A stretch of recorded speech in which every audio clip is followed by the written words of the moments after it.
Hello. सभी को मेरी तरफ से प्यार भरा नमस्कार। आशा करता हूँ सब अच्छे होंगे। मैं Rohit Kumar UC live channel से आपके लिए नई क्लास लेके आया हूँ। जैसे कि आपको पता है कि हमने पॉलिटी की एक सीरीज स्टार्ट की हुई है, जिसमें हम जो डिस्कस कर रहे हैं वो हमारे पास पॉलिटी के जो भी एमसीक्यू रहते हैं उसको हम यहाँ पे डिस्कस कर रहे हैं। उम्मीद करूँगा कि आप वीडियो को लाइक शेयर और चैनल को सब्सक्राइब करना नहीं भूलेंगे। ये जो है ये हमारे पास जो भाग है ये हमारा 14th भाग है। तो इससे पहले भी मैं आपके लिए जो है 13 भाग ले आ चुका हूँ। तो आज जो हम डिस्कस करेंगे वो गवर्नर जनरल के ऊपर क्या क्वेश्चन रहते हैं, गवर्नर के ऊपर क्या क्वेश्चन रहते हैं, एडवोकेट जनरल के ऊपर क्या क्वेश्चन रहते हैं, विधान परिषद के क्या क्वेश्चन बनते हैं, विधानसभा के क्या क्वेश्चन होते हैं, और जो स्पीकर ऑफ विधानसभा होता है या chairman of the Vidhan Parishad होता है या स्टेट जुडिशरी हाई कोर्ट जो होता है उसके ऊपर जो भी क्वेश्चन रहते हैं उसको हम यहाँ पे डिस्कस करेंगे। और ये जो सीरीज़ है आपके आने वाले एग्ज़ाम, जितने भी आपके आने वाले एग्ज़ाम है, चाहे वो एसएससी सीजीएल के एग्ज़ाम अभी निकलेंगे, चाहे वो रेलवे के एग्ज़ाम हो, तो हर किसी एग्ज़ाम में ये जो सीरीज़ है ये आपको काफ़ी फ़ायदा पहुंचाने वाली है। अभी पहले मैंने यहाँ पे आपको हिस्ट्री के जो है हिस्ट्री की 30 क्लासेस जो हुई है वो मैंने यहाँ पे पूरी हिस्ट्री आपको ख़त्म कर दी है। तो जिन्होंने वो क्लासेस नहीं देखी हुई हैं तो एक बार वो पहले वो क्लासेस भी देख ले, ताकि उनको आइडिया हो जाए कि हम किस हिसाब से चलते हैं और किस हिसाब से हमारी अप्रोच रहती है। और एक बात मैं यही कहूँगा कि मेरा आंसर बताने से पहले अपना आंसर खुद का ज़रूर एनालाइज करें, ताकि आपको एक आइडिया हो जाए कि जो आपकी जो तैयारी है वो कैसी चल रही है। अपना जो स्कोर है अंत में ज़रूर एनालाइज करें, ताकि आपको एक बार फिर आपको ये पता चल जाए कि आपकी तैयारी अच्छी चल रही है। तो आज का डिस्कशन हम स्टार्ट करते हैं। तो पहला क्वेश्चन है हमारे पास, क्या कहा गया पहले क्वेश्चन में, निम्नलिखित में से स्वतंत्र भारत में किस राज्य की पहली महिला राज्यपाल बनी। तो जो हमारे पास जो किस राज्य की जो महिला थी वो हमारे पास राज्यपाल बनी, तो राज्यपाल कौन बनी, तो इसका सही आंसर है हमारे पास सरोजनी नायडू। तो सरोजनी नायडू जो थी वो भारत की पहली महिला थी जो क्या बनी, वो हमारे पास सीएम बनी किसी भी राज्य की पहली महिला सीएम बनने वाली कौन है, सरोजनी नायडू है। और ये जो सीएम बनी थी ये कहाँ की बनी थी, तो यूपी की बनी थी, उत्तर प्रदेश की। इंपॉर्टेंट है, राइट डाउन कर लीजिए क्योंकि ये पेपर में बड़ी बार क्वेश्चन पूछा जा चुका है। नेक्स्ट क्वेश्चन देखते हैं। धन विधेयक किसकी पूर्व सहमति से राज्य विधानमंडल में पेश किया जाता है। तो जो हमारे पास मनी बिल होता है तो उसको जो इंट्रोड्यूस किया जाता है तो वो किसकी पूर्व सहमति के द्वारा उसको वहाँ पे पेश किया जाता है। तो इसका जो सही आंसर है वह है राज्यपाल। अगर सेम जो काम राष्ट्रपति जी करते हैं वही काम सेम राज्यपाल का होता है। जैसे राष्ट्रपति जी के द्वारा उस जो मनी बिल होता है उसको उनके द्वारा पूर्व सहमति दी जाती है, उसके बाद ही उसको लोकसभा में प्रस्तुत किया जाता है। उसी तरह अगर राज्य के विधानमंडल में उसको पेश करना हो तो राज्यपाल जी की क्या सहमति जरूरी है। ऑप्शन नंबर बी जो है इसका सही आंसर। नेक्स्ट क्वेश्चन देखते हैं। भारत में किसी राज्य का राज्यपाल होता है। तो जो हमारे पास जो भारत में किसी भी राज्य का राज्यपाल क्या होता है, तो उसका जो काम होता है, उसका क्या काम होता है, वो राष्ट्रपति के द्वारा नियुक्त किए जाते हैं। किसी भी राज्य के राज्यपाल को कौन नियुक्त करता है, कौन अपॉइंट करता है, तो वो अपॉइंट किए जाते हैं जो राष्ट्रपति होते हैं उनके द्वारा। और ये किसकी सलाह, जो हमारे पास प्राइम मिनिस्टर होते हैं, जो हमारे पास प्रधानमंत्री होते हैं, उनके द्वारा बंदे बताए जाते हैं, उसके बाद उनकी अपॉइंटमेंट की जाती है किसके द्वारा, राष्ट्रपति जी के द्वारा। ऑप्शन नंबर डी इसका सही आंसर है। नेक्स्ट क्वेश्चन देखते हैं। निम्नलिखित में से कौन सा कार्यालय भारत के राष्ट्रपति के प्लेजर में होता है कि उनके अंडर होता है। तो ऐसा कौन सा कार्यालय है जो राष्ट्रपति के अधीन होता है, राष्ट्रपति जो होते हैं उसके ऊपर होते हैं। तो राज्यपाल, किसी भी राज्य का जो राज्यपाल होता है उसके ऊपर जो कंट्रोल होता है वो किसका होता है, राष्ट्रपति का होता है। अगर उसको कोई भी डिसीजन लेना है तो वो पहले किसको पूछेगा जी, राष्ट्रपति को पूछेगा। राष्ट्रपति जी उसको बताएंगे कि आपको ये करना है, ये नहीं करना है। तो वो सीधे तौर पर किसको रिप्रेजेंट करता है, तो जो हमारे प्रेसिडेंट होते हैं उनको रिप्रेजेंट करते हैं राज्यपाल। ऑप्शन नंबर सी जो है इसका सही आंसर है। नेक्स्ट क्वेश्चन देखते हैं। कहा गया है कि हमारे पास भारत में एक राज्य के राज्यपाल से संबंधित निम्नलिखित कथनों पर विचार कीजिए और हमें बताना है कि इसमें से जो है कौन सा जो सही है। राज्यपाल के पद पर नियुक्ति होने के लिए 35 वर्ष की आयु पूरी कर लेनी चाहिए, ये बात नहीं कही गई है। राज्यपाल राष्ट्रपति के द्वारा पद धारण किया जाता है। राज्यपाल को जो पद दिलवाते हैं, जो शब्द दिलवाई जाती है वो किसके द्वारा दिलवाई जाती है, तो राष्ट्रपति जी के द्वारा दिलवाई जाती है। पद पर 5 साल पूरे करने के बाद राज्यपाल तब भी पद पर बने नहीं रह सकते जब उनके उत्तराधिकारी ने उनके कार्यालय में प्रवेश नहीं किया हो। ये बात जो है ये भी गलत है।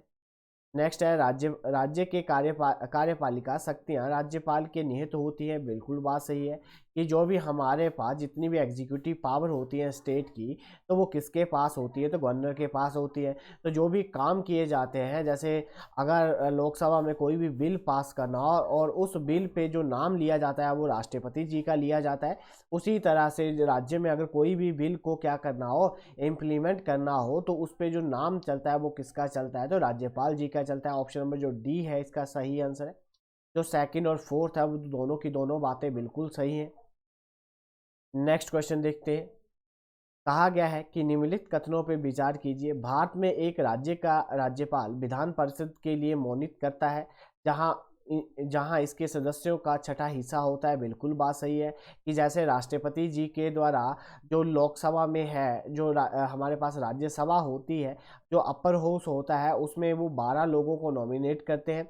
उसी तरह जो हमारे पास राज्य की एक विधान परिषद होती है जिसे लेजिस्लेटिव काउंसिल कहा जाता है, और ये राज्य का अपर हाउस होता है। ये राज्य का क्या होता है, अपर हाउस होता है। और जैसे ये अपर सदन होता है, उपला सदन होता है, तो उसमें भी जो हमारे पास सदस्यों को मनोनीत किया जाता है किसके द्वारा, राज्यपाल जी के द्वारा। और इनके सदस्यों की जो हमारे पास छठा जो हिस्सा होता है उसके अनुसार उनको नॉमिनेट किया जाता है। बिल्कुल बात सही है। भारत में एक राज्य के राज्यपाल विधानसभा में एंग्लो इंडियन समुदाय के एक व्यक्ति को नामित कर सकते हैं यदि उन्हें लगता है कि ये समुदाय को प्रतिनिधित्व की आवश्यकता है। बिल्कुल बात सही है।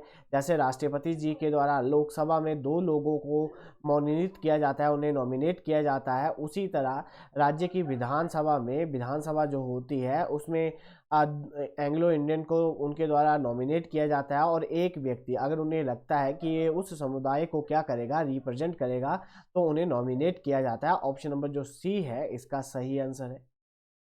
नेक्स्ट क्वेश्चन देखते हैं। राज्य सरकार का कार्यकारी प्रमुख कौन होता है, तो राज्य सरकार का कार्यकारी जिसके नाम पे हम क्या करते हैं, जिसके नाम पे हम बिल को, मतलब जो भी हमारे पास जो भी एग्जीक्यूटिव हेड होता है जिसके द्वारा जिसके साइन होते हैं, एक लॉ बन जाता है, उसके बाद उनके साइन होते हैं, उसी के बाद उसको इम्प्लीमेंट किया जाता है। तो जो हमारे पास राज्यपाल होते हैं, जो राज्य के राज्यपाल होते हैं, उनका नाम लिया जाता है। जैसे हमारे पास लोकसभा में कोई भी बिल पास हो जाता है, तो वो जो बिल है वो किसके नाम से इशू होता है, उस पर साइन किसके होते हैं, तो प्रेसिडेंट के होते हैं। उसी तरह हमारे पास राज्य में राज्यपाल किसके साइन होंगे जी, राज्यपाल के। ऑप्शन नंबर जो बी है इसका सही आंसर है। उम्मीद करूंगा कि आप वीडियो को लाइक, शेयर और चैनल को सब्सक्राइब करना नहीं भूलेंगे। नेक्स्ट क्वेश्चन देखते हैं।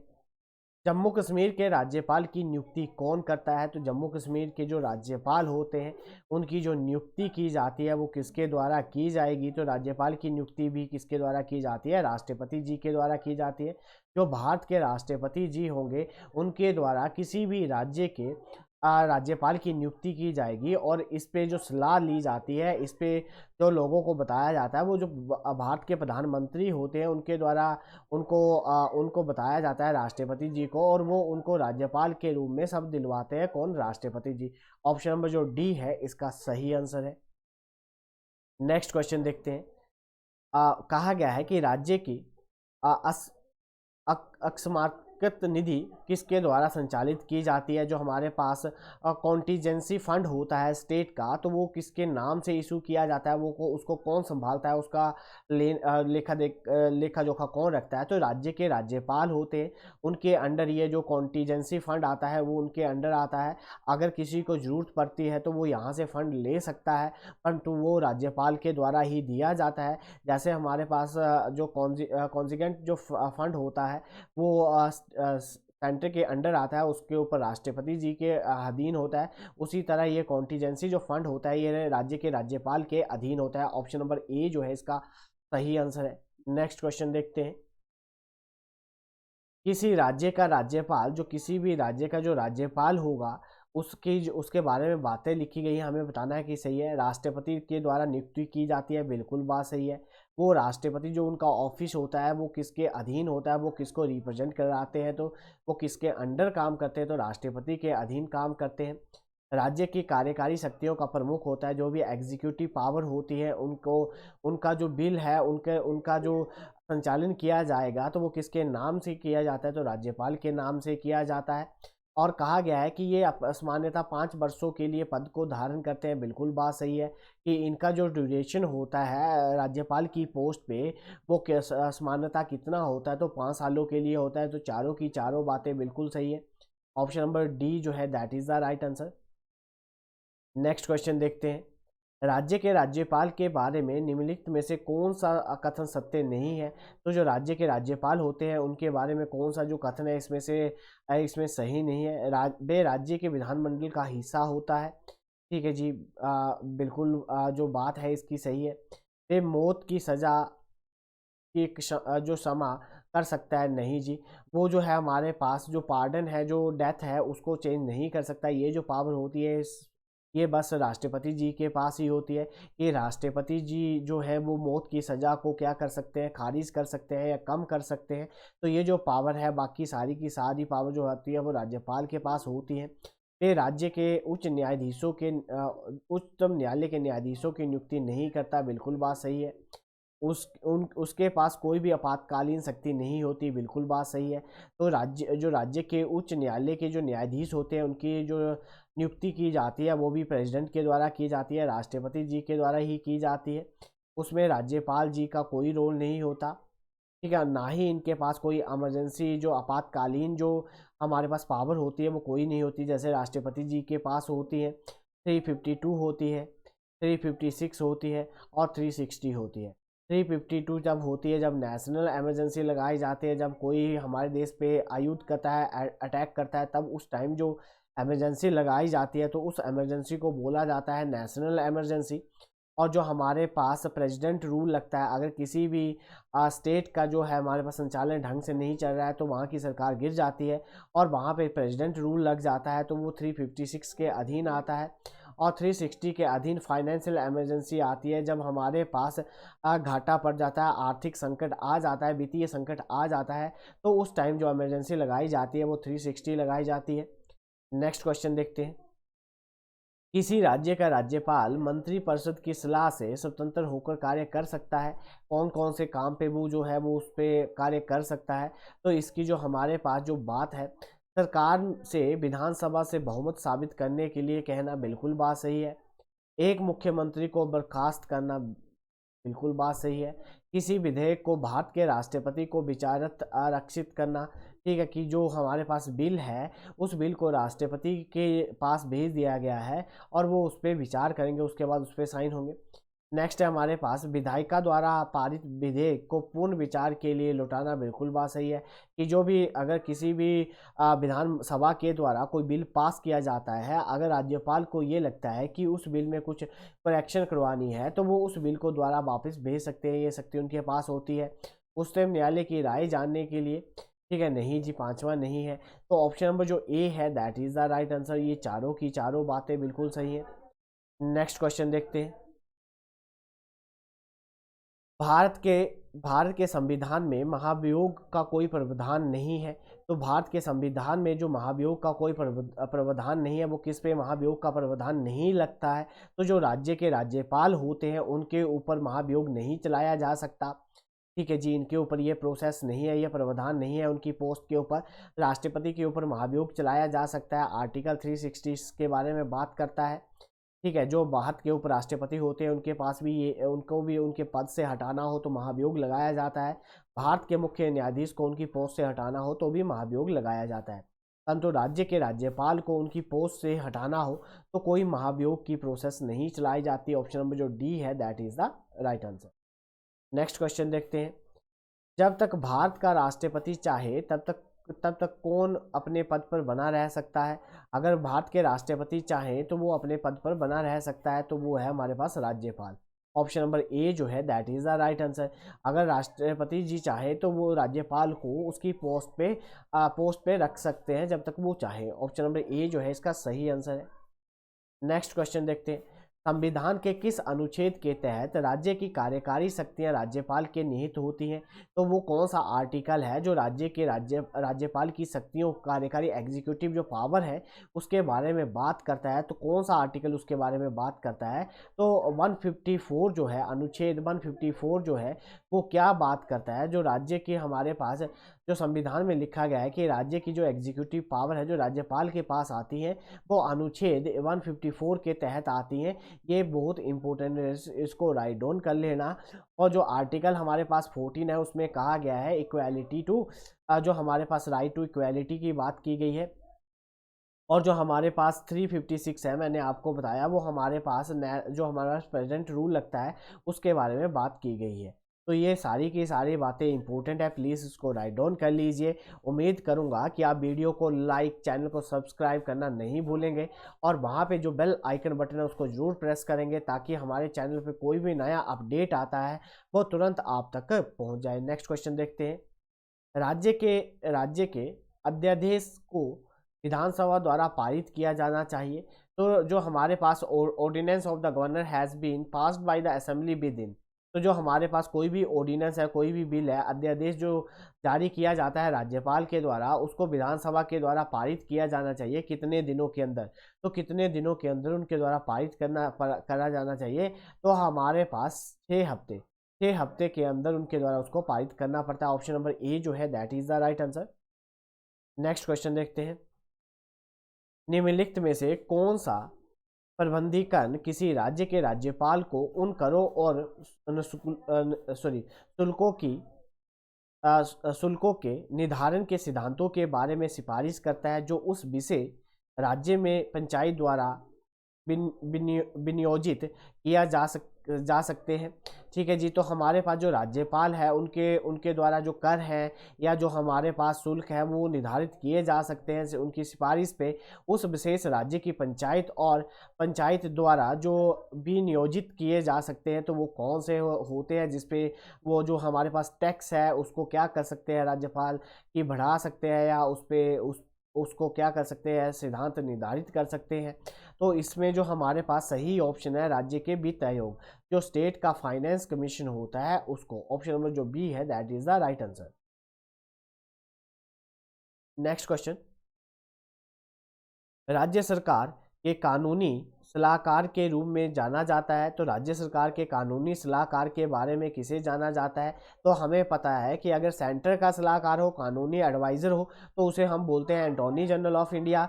अगर स्टेट का हो तो हम उसको क्या बोलते हैं, जो हमारे पास उसको किस नाम से जाना जाता है? तो उन्हें बोला जाता है एडवोकेट जनरल। ऑप्शन नंबर जो ए है that is the right answer. अगर जो हमारे पास लीगल एडवाइज़र होता है जो स्टेट गवर्नमेंट को क्या देता है, किसी भी मामले पे वो उनको सलाह देगा, तो उसको क्या बोला जाएगा? Advocate general. Option number A जो है इसका सही आंसर है। नेक्स्ट क्वेश्चन है। कानूनी मामलों में राज्य सरकार को सलाह देता है। तो कानूनी मामलों में जो सलाह देने वाला राज्य सरकार को वो कौन सा बंदा है जो कानूनी मामलों में उनको सलाह देगा? तो वो जो है हमारे पास एडवोकेट जनरल जो है वो कानूनी मामले में जो सलाह देने वाले बंदे हैं वो कौन से हैं? तो एडवोकेट जनरल जो है जो सलाह देंगे किसको जी? राज्य सरकार को, कि ये जो काम है कानून के बारे में जो सलाह देने वाले हैं वो एडवोकेट जनरल। ऑप्शन नंबर जो बी है that is the right answer. Next question देखते हैं। राज्य सरकार का आधिकारिक कानूनी सलाहकार कौन होता है? तो राज्य सरकार का जो आधिकारिक जो ऑफिशियल लीगल एडवाइज़र होता है स्टेट गवर्नमेंट का वो कौन होता है? तो वो हमारे पास होता है एडवोकेट जनरल जो होते हैं वो क्या होते हैं? सलाहकार होते हैं किसके जी? राज्य सरकार के ऑफिशियल लीगल एडवाइज़र होते हैं। ऑप्शन नंबर जो सी है that is the right answer. Next question देखते हैं। किसी राज्य की विधान परिषद के सदस्यों की कुल संख्या से अधिक नहीं हो सकती। तो किसी भी राज्य की जो विधान परिषद है उसकी जो संख्या है वो किससे अधिक नहीं हो सकती? तो जो आपके पास लेजिस्लेटिव असेंबली होती है उसके जो कुल सदस्य होते हैं, ठीक है जी, जो हमारे पास लेजिस्लेटिव असेंबली होते हैं उसके जो कुल सदस्य होते हैं उनका 1/3 कि जो हमारे पास, ये बड़ा ही इंपॉर्टेंट क्वेश्चन है और ये पेपर में पूछा जा चुका है कि जो हमारे पास लेजिस्लेटिव काउंसिल जो होती है उसके जो लोग होते हैं वो किससे ज़्यादा नहीं हो सकते। अगर विधानसभा में आपकी जो सीटें हैं मान लो कि 60 हैं तो जो आपकी लेजिस्लेटिव काउंसिल होगी उसकी जो सीटें हैं वो 20 होनी चाहिए, 1/3, इससे ज़्यादा नहीं हो सकती। ठीक है, ऑप्शन नंबर जो हमारे पास बी है that is the right answer. अगर किसी भी स्टेट की अगर सीटें जो है हमारे पास मान लो कि 90 हैं, तो हमारे पास लेजिस्लेटिव असेंबली में उसकी सीटें 90 है, तो उनकी काउंसिल में जो सीटें होंगी वो 30 होंगी। इससे इससे तो वो ज़्यादा नहीं हो सकती। तो ऑप्शन नंबर जो बी है that is the right answer. Next question देखते हैं। विधान परिषद के सदस्यों की कुल संख्या किसी भी स्थिति में इससे कम नहीं होनी चाहिए। जो हमारे पास विधान परिषद है उसकी जो कुल संख्या है वो इससे कम नहीं होनी चाहिए। तो वो किससे कम नहीं होनी चाहिए? 40 से कम वो कभी भी नहीं होनी चाहिए। तो एक ऐसा राज्य है जिसमें हमारे पास लेजिस्लेटिव काउंसिल है बट उसकी जो सीटें हैं वो 40 से कम है। ठीक है जी, वो आपने मुझे कमेंट सेक्शन में बताना है ऐसी कौन सा राज्य है जिसको स्पेशल प्रोविजन दिया गया है जिनकी जो सीटें हैं वो 40 से कम है। तो वो है हमारे पास, वो आप मुझे कमेंट सेक्शन में बताओगे। तो किसी भी लेजिस्लेटिव काउंसिल की जो सीटें हैं वो 40 से कम नहीं हो सकती। ऑप्शन नंबर ए जो है that is the right answer. Next question देखते हैं। निम्नलिखित में से किसने संसद से किसी राज्य से विधान परिषद को समाप्त करने की सिफारिश की थी? तो वो किसके द्वारा, अगर संसद में किसी भी विधान परिषद को समाप्त करने की सिफारिश की थी तो वो कौन कर सकता है कि पार्लियामेंट से वो सिफारिश कर सकता है डिसॉल्व करने के लिए लेजिस्लेटिव काउंसिल को, स्टेट की? तो वो कैसे किया जा सकता है, उसकी जो सिफारिश है वो कौन करेगा? तो जो हमारे पास संबंधित राज्य की विधानसभा जो होगी उनके द्वारा ये सिफारिश की जाएगी। कहाँ पे जी? संसद में, कि हमारे जो राज्य में जो लेजिस्लेटिव काउंसिल है उसको क्या कर दिया जाए, उसको भंग कर दिया जाए, उसको खारिज कर दिया जाए और वहाँ पे बस अब क्या रहे, विधानसभा ही रहे। तो पहले जो है ये हमारे पास विधानसभा जो है हमारे पास वहाँ से बिल पास करेगी और उसको संसद में पेश करेगी और संसद वहाँ पे डिसीजन देगा। लोकसभा है उसमें ये डिसाइड किया जाएगा और उसके बाद उसको खारिज किया जाएगा। ऑप्शन नंबर जो डी है इसका सही आंसर है। नेक्स्ट क्वेश्चन है। भारत के राज्य विधानमंडल का ऊपरी सदन कौन सा होता है? तो राज्य के विधानमंडल का ऊपरी सदन कौन सा होता है? जैसे हमारे पास जो हमारे पास संसद होती है, जो पार्लियामेंट होता है, उसका अपर सदन होता है राज्यसभा और जो लोअर सदन होता है वो लोकसभा। ठीक है, उसी तरह हमारे पास जो राज्य होता है उसका अपर सदन होता है विधान परिषद, ठीक है, लेजिस्लेटिव काउंसिल, और जो हमारे पास लोअर सदन होता है वो लेजिस्लेटिव असेंबली। तो ये है जी, जैसे वहाँ पे ये काम करते हैं वैसे यहाँ पे ये काम करते हैं। तो इस क्वेश्चन का सही आंसर क्या है? ऑप्शन नंबर ए, इन्होंने ऊपरी सदन की बात की गई है। ऑप्शन नंबर ए जो है इसका सही आंसर है। नेक्स्ट क्वेश्चन देखते हैं। भारत में किसी भी राज्य में विधान परिषद बनाने या समाप्त किया जा सकती है? तो भारत के किसी भी राज्य में विधान परिषद जो लेजिस्लेटिव काउंसिल है उसको बनाया भी जा सकता है और डिसॉल्व भी किया जा सकता है। तो ये जो काम है ये किसके द्वारा किया जा सकता है? तो राज्य के द्वारा, राज्य की विधानसभा द्वारा पारित संकल्प के अनुसार संसद द्वारा। तो राज्य की जो स्टेट गवर्नमेंट है वो अपनी लेजिस्लेटिव असेंबली में एक बिल पास करेगी और उस बिल को क्या करेगी, रेजोल्यूशन को पास करेगी और उसको पेश किया जाएगा कहाँ पे जी? संसद में, पार्लियामेंट में। उसके बाद वहाँ पे डिसाइड किया जाएगा कि इस राज्य की जो लेजिस्लेटिव काउंसिल है उसको डिसॉल्व कर दो या उसको बनाना है तो बना दो। ऑप्शन नंबर जो डी है that is the right answer. Next question देखते हैं।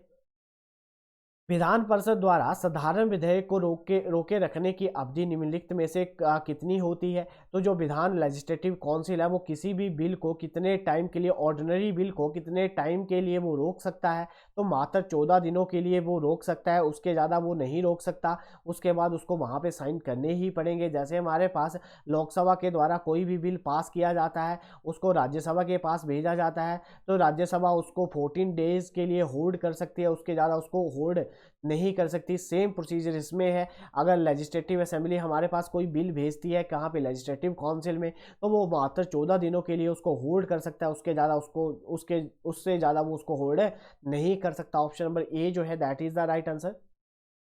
नेक्स्ट क्वेश्चन देखते हैं।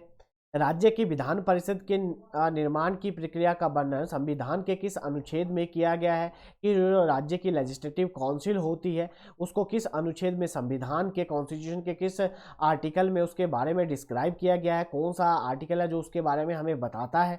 तो वो है हमारे पास आर्टिकल जो है 169 जो है, जो हमारे पास किसी भी राज्य में अगर लेजिस्लेटिव काउंसिल बनानी है तो हमारे जो कॉन्स्टिट्यूशन है, जो संविधान है, उसमें अनुच्छेद 169 के तहत ये बात लिखी गई है। ऑप्शन नंबर जो बी है इसका सही आंसर है। नेक्स्ट क्वेश्चन देखते हैं, निम्नलिखित में से किस राज्य में द्विसदनीय विधायिका है, अर्थात विधान परिषद प्लस विधानसभा दोनों नहीं है। ठीक है जी, जो ऐसा कौन सा राज्य है जहाँ पे ये चीज़ नहीं है, तो जो है हमारे पास ऐसी जो बात की गई है किसमें नहीं है, तो जो हमारे पास मध्य प्रदेश है वहाँ पे ये बात नहीं है। ऑप्शन नंबर जो बी है, यूपी में भी लेजिस्लेटिव असेंबली लेजिस्लेटिव काउंसिल दोनों है, बिहार में भी है और कर्नाटक में भी है। तो ये है हमारे पास जो मध्य प्रदेश है वहाँ पे बस एक ही हमारे पास है, वहाँ पे लेजिस्लेटिव असेंबली है, लेजिस्लेटिव काउंसिल नहीं है। ऑप्शन नंबर जो बी है इसका सही आंसर है। उम्मीद करूंगा कि आप वीडियो को लाइक, चैनल को सब्सक्राइब करना नहीं भूलेंगे।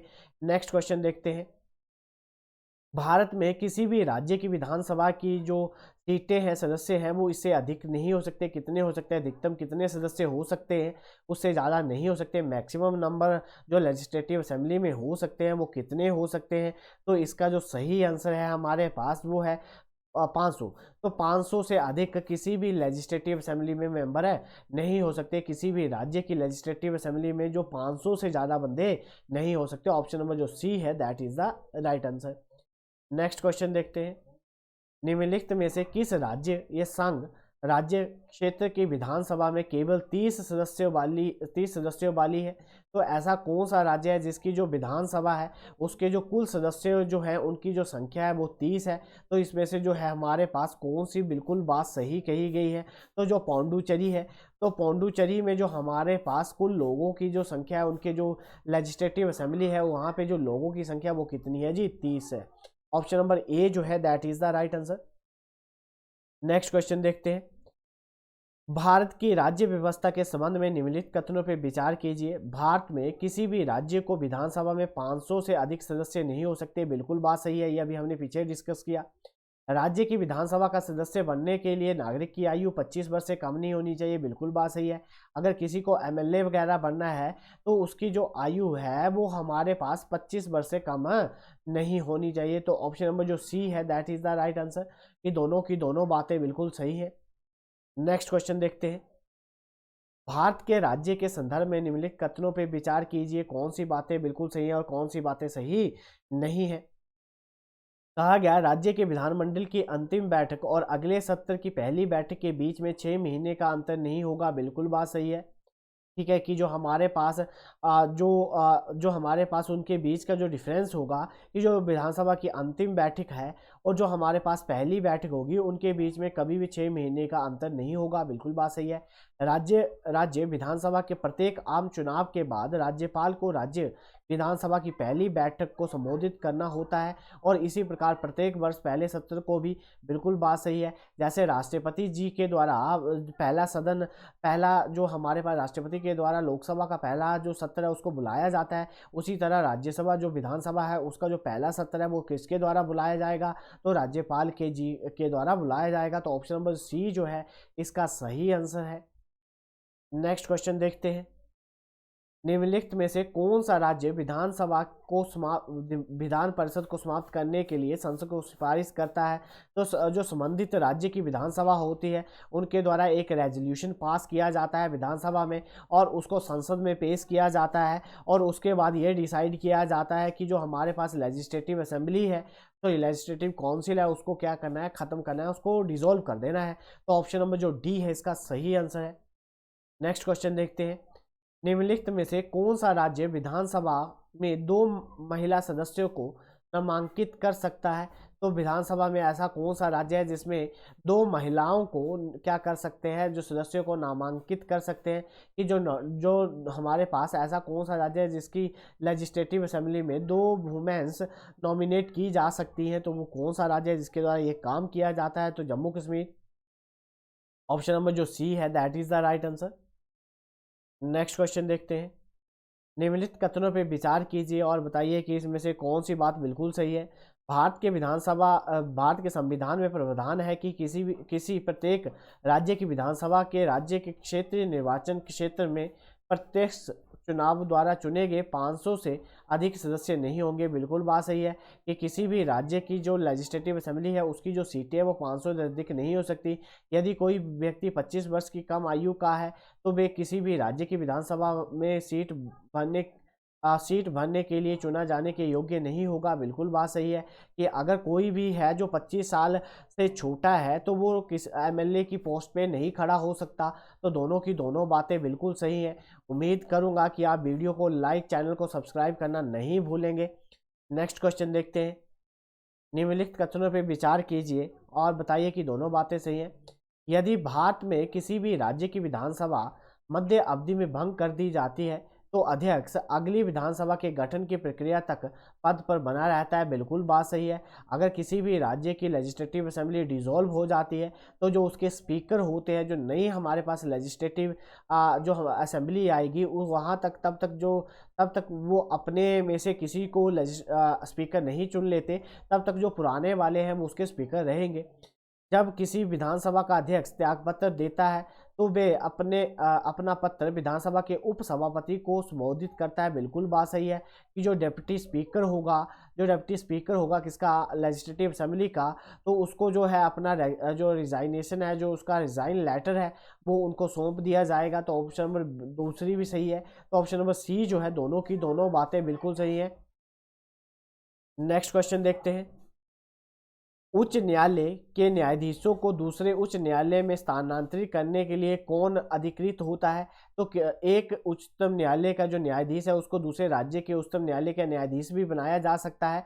तो इसकी जो पावर होती है वो किसके पास होती है? तो वो होती है जी राष्ट्रपति जी के पास होती है। और उनके साथ जो सलाह की जाएगी वो कौन करेगा? तो मुख्य न्यायाधीश जो होंगे, जो चीफ जस्टिस ऑफ इंडिया होंगे, उनके द्वारा। तो ऑप्शन नंबर जो ए है that is the right answer. Next question देखते हैं।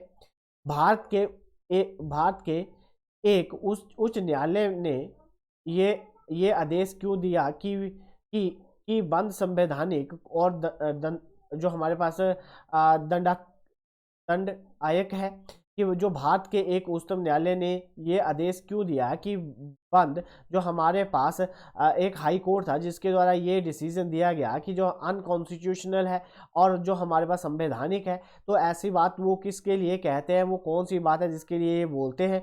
तो ये लोगों के कुछ समूहों के मौलिक अधिकारों का उल्लंघन करती है। बिल्कुल बात सही है कि जो हमारे पास बंद है वो क्या करता है, जो हमारे पास बंद रहेगा उसको जो हाई कोर्ट है, उच्च न्यायालय है, उसने उसको असंवैधानिक करार दे दिया है, क्योंकि उसमें जो हमारे पास फंडामेंटल जो राइट्स होते हैं उसका हनन होता है, इसलिए उसको उन्होंने अनकॉन्स्टिट्यूशनल कह दिया। ऑप्शन नंबर जो ए है that is the right answer. Next question देखते हैं। उच्च न्यायालय के न्यायाधीश पद धारण करने के लिए क्या चाहिए? वो बंदा कितना का होना चाहिए? तो जो हमारे पास भारत के उच्च न्यायालय के, अगर किसी को भी उच्च न्यायालय के न्यायाधीश बनना है, जब तक वे 62 वर्ष की आयु प्राप्त नहीं कर लेते तब तक वो चीफ जस्टिस जो हमारे पास हाई कोर्ट के जो जज है उस वहाँ पे बैठे रहेंगे। ऑप्शन नंबर जो बी है that is the right answer. उम्मीद करूँगा कि आप वीडियो को लाइक, चैनल को सब्सक्राइब करना नहीं भूलेंगे। ठीक है जी। पहले तो ये 62 थी, पर अब इसका जो हमारे पास इस एज को बढ़ा दिया गया है, अब इस एज को 65 कर दिया गया है। तो ये पुराने क्वेश्चन है, तो आज के अकॉर्डिंग जो आंसर होगा अभी के, तो वो ये होगा कि 65 ईयर्स। ऑप्शन नंबर सी होगा, मतलब अभी जो प्रेजेंट है उसमें उसके अकॉर्डिंग ये वाला आंसर हमारा क्या रहेगा, सही रहेगा। नेक्स्ट क्वेश्चन देखते हैं।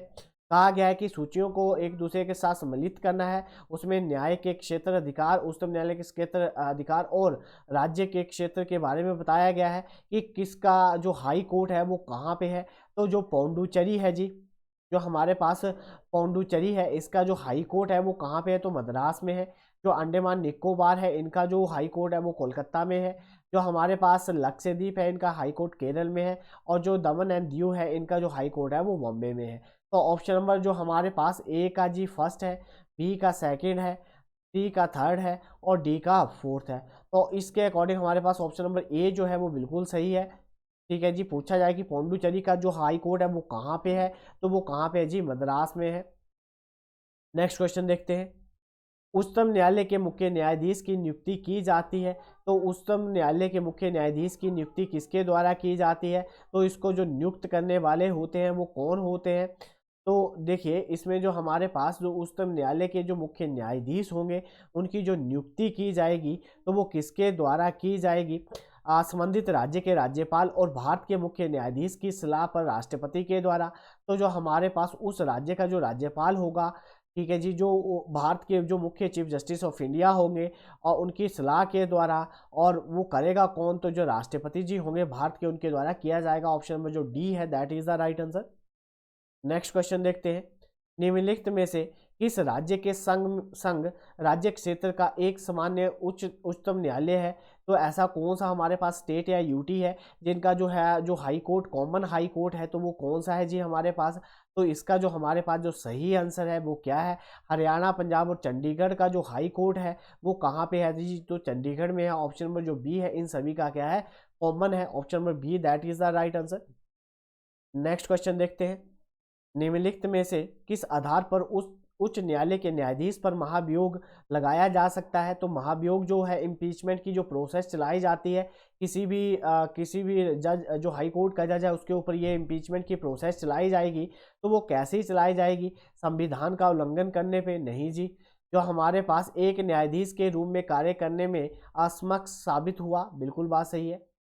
तो इसमें जो है हमारे पास हमारे पास जो इसका सही आंसर होगा उसमें उसमें जो हमारे पास बात कही गई है, तो इसमें जो है हमारे पास ऑप्शन नंबर जो बी है that is the right answer.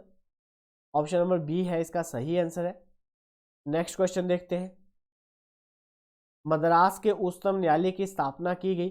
तो जो मद्रास का उच्चतम न्यायालय जो high court of the Madras है, जब हमारे पास इंडियन काउंसिल एक्ट आया था, ठीक है जी, इंडियन काउंसिल जो एक्ट आया था, हमारे पास 1861 में, उसके बाद क्या किया गया था, मद्रास हाई कोर्ट की जो है वो हमारे पास स्थापना की गई थी।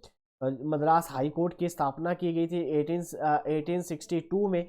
तो ये जो एक्ट आया था 1861 में आया था, उसके बाद इनकी स्थापना की गई थी 1862 में।